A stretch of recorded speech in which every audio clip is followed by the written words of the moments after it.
Here's something most people get wrong about a stop loss. It does not lock in your exit price. It never has. A stop loss is a trigger, not a guarantee. And that single misunderstanding has cost a lot of careful investors a lot more money than they ever planned to lose.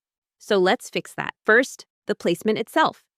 On the Schwab website, you go to the trade menu and open the all-in-one trade ticket.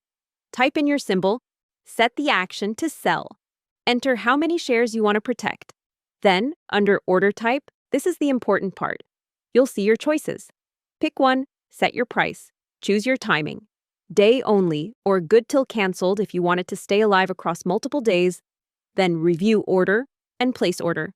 On the Schwab mobile app, it's the same logic. Tap trade, search your symbol, set it to sell, and choose your stop type from the order menu. 90 seconds, start to finish. The mechanics are easy. Choosing the right type is the real decision. Schwab gives you 3, and they are not interchangeable. The first is the standard stop order.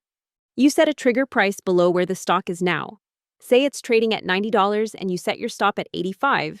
The moment a trade prints at $85 or lower, your stop flips into a market order and sells at the next available price. Read that again. The next available price, not $85. This type protects your exit, not your price. In a calm market, you'll sell right around $85.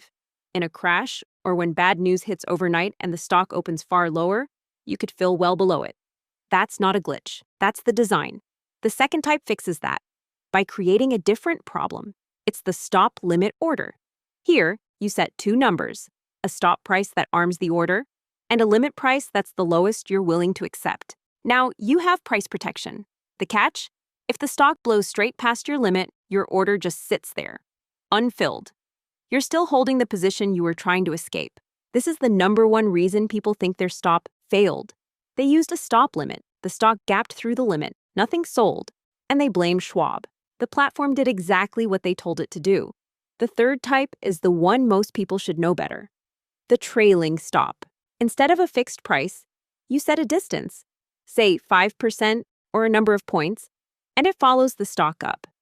As the price climbs, your stop climbs with it. When the stock turns and falls back by your set amount, it fires.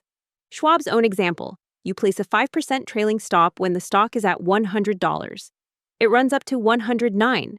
Then it slips 5% and triggers, selling you out around $103.55. You locked in a gain instead of a loss, and you never touch the order again. Schwab holds that trailing stop on its own server, so it keeps adjusting in the background. Now, where do you actually set the price? The lazy answer is around 10%. The better answer is to look at how much your stock normally moves in a day. If it routinely swings 4 or 5%, just on a quiet Tuesday, a 5% stop will kick you out constantly on noise. Schwab's guidance points the same way. Set it wide enough to survive normal wiggle, tight enough to matter. A lot of disciplined traders cap the damage instead, risking no more than 1 to 3% of their total portfolio on any single position. And here's the trap nobody mentions until it bites them. Stop orders generally only watch regular market hours. If catastrophic news drops after the close, your stop isn't standing guard overnight. It reacts when the market reopens, often at a much worse price.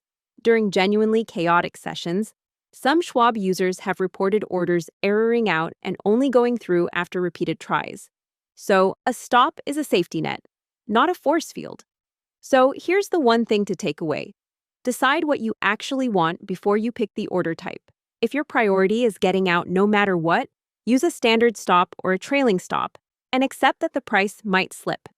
If your priority is never selling below a specific number, use a stop limit and accept that it might not sell at all. Those are the trade-offs. There is no option that gives you both. Anyone who tells you otherwise is selling you a fantasy. Pick the one that matches your real goal, and the tool finally does its job. Do this tonight. Open your single largest position on Schwab and check whether it has any stop on it at all. Most people find out it doesn't.